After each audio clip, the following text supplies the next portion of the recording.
오늘 우리에게 주시는 하나님의 말씀을 보도록 하겠습니다. 이사야 65장에서 찾도록 하겠습니다. 이사야 65장의 말씀입니다. 구약성경 1046쪽 근처에 있습니다. 우리 이사야 65장의 말씀을 끝까지 우리 함께 교독하도록 하겠습니다. 1절의 말씀을 제가 먼저 읽겠습니다. 나는 나를 구하지 아니하였던 자에게 물음을 받았으며 나를 찾지 아니하던 자에게 찾아냄이 되었으며 내 이름을 부르지 아니하던 나에게라 내가 여기 있노라 내가 여기 있노라 하였노라. 내가 종일 손을 펴서 자기 생각을 쫓아 불선한 길을 행하는 패역한 백성들을 불렀나니 곧 동산에서 제사하며 벽돌 위에서 분향하여 내 앞에서 항상 내 노를 일으키는 백성이라. 그들이 무덤 사이에 앉으며 은밀한 처소에서 지내며 돼지고기를 먹으며 가증한 물건에 국을 그릇에 담으면서 사람에게 이르기를 너는 내 자리에 섰고 내게 가까이 하지 말라 나는 너보다 거룩함이니라. 하나니 이런 자들은 내 코의 연기요 종일 타는 불이로다. 보라, 이것이 내 앞에 기록되었으니 내가 잠잠치 아니하고 반드시 보응하되 그들의 품에 보응할지라. 너희의 죄악과 너희 열조의 죄악을 함께 하리니 그들이 산 위에서 분향하며 작은 산 위에서 나를 능욕하였음이라. 그러므로 내가 먼저 그 행위를 헤아리고 그 품에 보응하리라. 여호와가 말하였느니라. 여호와께서 이같이 말씀하시되 포도송이에는 즙이 있으므로 혹이 말하기를 그것을 상하지 말라 거기 복이 있느니라 하나니 나도 내 종들을 위하여 그같이 행하여 다 멸하지 아니하고 내가 야곱 중에서 씨를 내며 유다 중에서 나의 산들을 기업으로 얻을 자를 내리니 나의 택한 자가 이를 기업으로 얻을 것이요 나의 종들이 거기 거할 것이라. 사로는 양떼의 우리가 되겠고 아골 골짜기는 소떼에 눕는 곳이 되어 나를 찾은 내 백성의 소유가 되려니와. 오직 나 여호와를 버리며 나의 성산을 잊고 가득의 상을 베풀어 놓으며 무니에게 섞은 술을 가득히 붓는 너희여, 내가 너희를 칼에 붙일 것인즉 다 굽으리고 살육을 당하리니 이는 내가 불러도 너희가 대답지 아니하며 내가 말하여도 듣지 아니하고 나의 눈에 악을 행하였으며 나의 즐겨하지 아니하는 일을 택하였음이니라. 이러므로 주 여호와가 말하노라. 보라 나의 종들은 먹을 것이로되 너희는 줄일 것이니라. 보라 나의 종들은 마실 것이로되 너희는 갈할 것이니라. 보라 나의 종들은 기뻐할 것이로되 너희는 수치를 당할 것이니라. 보라 나의 종들은 마음이 즐거움으로 노래할 것이로되 너희는 마음이 슬픔으로 울며 심령이 상함으로 통곡할 것이며 또 너희의 끼친 이름은 나의 택한 자라 저주거리가 될 것이니라. 주 여호와 내가 너를 죽이고 내 종들은 다른 이름으로 칭하리라. 이러므로 땅에서 자기를 위하여 복을 구하는 자는 진리의 하나님을 향하여 복을 구할 것이요 땅에서 맹세하는 자는 진리의 하나님으로 맹세하리니 이는 이전 환난이 잊어졌고 내 눈앞에 숨겨졌음이니라. 보라 내가 새하늘과 새 땅을 창조하나니 이전 것은 기억되거나 마음에 생각나지 아니할 것이라. 너희는 나의 창조하는 것을 인하여 영원히 기뻐하며 즐거워할지니라. 보라 내가 예루살렘으로 즐거움을 창조하며 그 백성으로 기쁨을 삼고 내가 예루살렘을 즐거워하며 나의 백성을 기뻐하리니 우는 소리와 부르짖는 소리가 그 가운데서 다시는 들리지 아니할 것이며 거기는 날수가 많지 못하여 죽는 유아와 수완이 차지 못한 노인이 다시는 없을 것이라. 곧 100세에 죽는 자가 아이겠고 100세에 못되어 죽는 자는 저주받은 것이리라. 그들이 가옥을 건축하고 그것을 거하겠고 포도원을 재배하고 열매를 먹을 것이며 그들의 건축한 데 타인이 거하지 아니할 것이며 그들의 재배한 것을 타인이 먹지 아니하리니 이는 내 백성의 수완이 나무의 수완과 같겠고 나의 택한 자가 그 손으로 일한 것을 길이 누릴 것임이며 그들의 수고가 헛되지 않겠고 그들의 생산한 것이 재난에 걸리지 아니하리니 그들은 여호와의 복된 자의 자손이요 그 소생도 그들과 함께 될 것임이니라. 그들이 부르기 전에 내가 응답하겠고 그들이 말을 마치기 전에 내가 들을 것이며 함께 읽겠습니다. 이리와 어린 양이 함께 먹을 것이며 사자가 소처럼 칩을 먹을 것이며 뱀은 흙으로 식물을 삼을 것이니 나의 성산에서는 해함도 없겠고 상함도 없으리라. 여호와의 말이니라. 아멘. 아멘. 이렇게 새벽 예배의 자리에 나오신 우리 성도님들 환영하고 축복합니다. 계신 곳에서 이렇게 하루의 첫 시간을 깨워서 주님 앞에 예배하는 우리 사랑하는 성도님들 또한 환영하고 축복합니다. 우리 함께 나눈 말씀은 이사야서의 결론부에 해당되는 말씀입니다. 결론의 중심 메시지는 처음에 이사야가 부름받았을 때 하나님께서 하셨던 말씀과 거의 동일합니다. 그러니까 이사야는 불순종하는 그 자기 백성을 향한 하나님의 그 분노, 또 애타는 마음을 표현함으로 이 선지자의 처음과 끝을 장식하고 있습니다. 말씀드렸듯이 이사야의 이 결론부를 시작하는 이 하나님의 모습이 이사야 서두에 묘사된 모습과 매우 비슷합니다. 하나님께서는 어떻게든 사랑하는 자기 백성들을 부르시죠. 그리고 내가 여기 있다라고 거듭거듭 말씀하십니다. 그러나 하나님의 백성들은 어떻게 합니까? 하나님을 구하지도 않죠. 또 찾지도 않고 오히려 이방신을 섬기고 율법이 금한 행동을 하면서도 스스로를 거룩한 존재라고 그렇게 여기는 어처구니 없는 모습을 보이고 있습니다.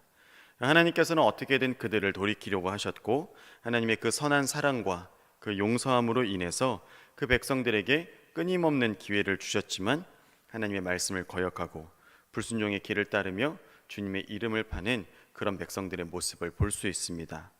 그래서 스스로를 높이고 스스로를 그렇게 거룩하다 여기는 자들에게 하나님 영원히 참지 않으시죠. 그에 따른 징계와 또 돌이키고자 하시는 하나님의 그 구원의 사랑을 다시금 보여주는 것을 볼 수 있습니다. 우리가 하나님을 생각할 때 하나님 얼마나 사랑이 많은 분이신지를 우리 성경 곳곳과 또 우리 삶 가운데 역사해 주시는 그 사랑을 통해서 볼 수 있지 않습니까?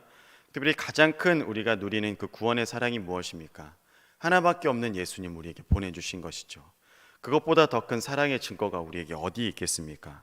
그렇게라도 하셔서 우리를 구원코자 하시는 하나님의 사랑의 완성을 우리가 다 누리고 깨달은 자들 아니겠습니까? 그 사랑을 하나님께서 이사야서에서도 동일하게 역사하고 있습니다. 분명 자기 백성들에게 심판을 행하시지만 그 사이에 사랑과 은혜를 선명하게 드러내주고 계십니다. 그래서 이러한 진노와 심판을 통해서 하나님의 진심이 무엇인지를 우리로 하여금 깨닫게 하시는 것이죠. 분명히 그 범죄함으로 인해 심판하시지만 백성들을 진멸하지는 않으시는 분이십니다. 그래서 이사야 6장 13절에는 하나님의 마음을 이렇게 담고 있습니다. 밤나무와 상수리 나무가 배임을 당하여도 그 그루터기는 남아있는 것 같이 거룩한 씨가 이 땅의 그루터기니라. 아멘. 이렇게 말씀합니다. 하나님께서 그루터기까지 다 멸하는 분이 아니라는 것이죠.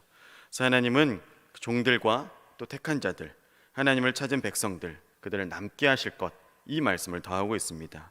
하나님의 진노와 심판 가운데서도 그 사랑과 은혜는 빛을 발하게 되어서 그를 따르는 자들, 하나님의 택한 자들, 하나님의 종들은 이렇게 남겠다라는 말씀을 하고 있는 것이죠.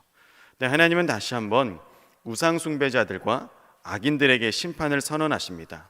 그래서 우리가 읽은 말씀을 보면 나의 종들과 너희를 반복하면서 대조하는 모습을 보이십니다. 그래서 하나님의 종에게는 먹을 것과 마실 것, 또 기쁨과 즐거움, 영광의 이름이 있겠지만 너희라고 표현되는 우상 숭배자들에게는 주림, 또 가람, 수치, 슬픔, 저주거리가 될 그 이름만이 남을 것이라고 말씀합니다. 여러분, 그러나 이 모든 것도 다 하나님의 사랑으로 인함인 것을 우리가 깨달아야 하겠습니다. 16절 말씀의 하반절에 보면 이렇게 기록합니다. 진리의 하나님으로 맹세하리니 이는 이전 환난이 잊어졌고 내 눈앞에 숨겨졌음이니라. 아멘. 이렇게 말씀합니다. 심판이 주어진 이유도 하나님의 백성들을 그 환난에서 구원하시기 위함, 이것을 분명히 드러내셨죠. 그러므로 하나님께 순종하며 따르는 백성들에게 심판의 날이 소망의 날이 될 것임을 우리가 믿습니다. 하나님 심판의 날에 악인들은 떨어지겠지만 하나님을 믿는 백성들에게는 그때가 구원의 날이요 가장 큰 기쁨을 회복하는 날이 될 것이기 때문입니다. 여러분, 하나님의 궁극적인 목표가 무엇이겠습니까? 천지를 창조하실 때 그 눈에 보시기에 심히 좋았다라고 말씀하신 그 완전한 회복으로 돌아가는 것 아니겠습니까? 근데 이사야는 하나님이 과거가 생각나지 않는 그 과거로부터 이어져 오는 그 죄악의 굴레가 완전히 끊어져서 새로운 천지 창조를 이루실 것이라고 선포해 주고 계십니다. 이 새 창조의 특징은 영원히 기뻐하고 즐거워함에 있다라고 말씀합니다. 여러분, 영원히 기뻐하고 즐거워하는 곳이 어디일까요? 처음에 그 창조의 원형을 보면 우리가 에덴 동산을 떠올릴 수 있겠죠. 여러분, 에덴이라는 이 단어의 어원이 기쁨을 포함하고 있습니다. 그래서 우리는 이 이사야는 예루살렘이 새로운 에덴 동산이라고 이렇게 되리라고 예언을 합니다. 아담이 하나님의 형상으로 에덴 동산을 다스리고 땅을 정복하고 그 사명을 감당했듯이 하나님의 백성들이 예루살렘을 다스리게 될 것이라는 예언을 더하고 있는 것이죠. 여러분, 이 예언은 어떻게 성취되어 가고 있습니까? 예수님에 의해서 성취되었고 또 성취되어 감을 우리가 살아내고 있지 않습니까? 예수님께서 예루살렘에서 세상의 모든 고통 지시고 십자가에 달리심으로 참 기쁨의 나라, 하나님의 나라를 우리에게 허락하시지 않으셨습니까? 참 예루살렘, 참 교회를 우리에게 세워주신 것입니다. 그러므로 하나님의 비전은 천지창조 때에 완전한 기쁨을 이루셨던 것처럼 우리에게 참 예루살렘, 교회 가운데 기쁨이 넘치고 교회된 우리들은 에덴 동산인 에덴 동산을 가꾸며 세상을 구원하며 다스리는 공동체가 되어야 할 것입니다. 생명을 보존하고 유지하는 것이 무엇보다 우선되는 나라, 또 100세가 젊은이일 정도로 생명이 보존되고 유지되는 나라, 남의 재산이나 노동의 대가를 뺏거나 빼앗기는 일이 없는 나라, 자기 땅에서 집을 짓고 자기가 심은 열매를 먹는 그런 나라를 하나님께서 오게 하실 것입니다. 또 그런 나라를 우리가 이 땅 가운데 분명히 이루어 가야 할 것입니다. 이사야가 전하는 말씀의 메시지는 분명합니다. 우리가 어떻게 살아가야 되는지, 하나님의 백성다운 삶이 어떠한 것인지, 그리고 그를 따르지 않았을 때의 그 징계와 또한 따랐을 때의 구원의 은혜와 기쁨이 어떻게 허락되는지를 분명히 가르쳐주고 있습니다. 우리 예수님의 모습에 그 원형을 따라가기 원합니다.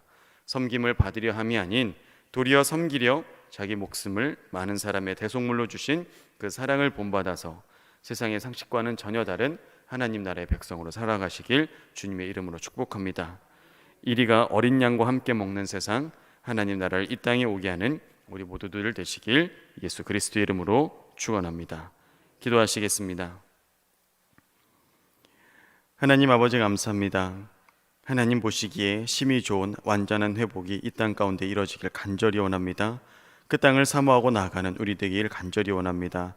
영원히 기뻐하며 즐거워하는 주의 백성들 되기를 또한 원하오니 하나님, 그 기쁨을 우리 안에도 회복시켜 주시옵소서. 그 기쁨의 나라를 우리가 이루어갈 수 있는 주님의 참된 공동체 될 수 있도록 이끌어 주시옵소서. 하나님의 백성으로 어떻게 살아가야 되는지를 분명히 말씀하여 주신 주님, 하나님, 그 섬김을 따르게 하여 주옵시고 하나님의 그 사랑을 이 땅 가운데 펼쳐갈 수 있는 우리 주님의 백성들 다 되게 하여 주시옵소서. 하나님께서 오늘도 우리에게 말씀을 더하여 주셨으니 이 말씀을 깨닫고 이 세상 가운데 능히 이기고 나아가는 그 힘까지 더하여 주시옵소서. 우리 구주 예수 그리스도의 이름으로 기도드립니다. 아멘.